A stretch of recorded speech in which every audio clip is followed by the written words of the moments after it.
Здравствуйте. Что для вас? Ну вот смотрите, здесь салаты, здесь у нас горячее. Выбирайте. Сезонный, если честно, не советую. Маш, что такое напиток злыдни? На Доре это ты все делаешь? Да. Сейчас, одну секундочку. Извини. Здравствуйте. Что вам? Бамбл на фреше.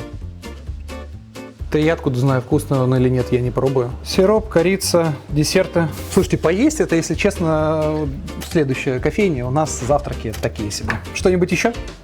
Но у вас, конечно, такого не бывает, правда? На самом деле это сплошь и рядом встречается. Трудовая кассовая дисциплина, сервис и эмпатия, активные продажи. Все это хромает, и все это мы называем низкой эффективностью персонала. В Steady Control с помощью аудио-видеоаналитики мы подсвечиваем все эти точки роста, помогаем вывести эффективность персонала на максимально возможный уровень. И нет, ваши сотрудники от этого не станут роботами.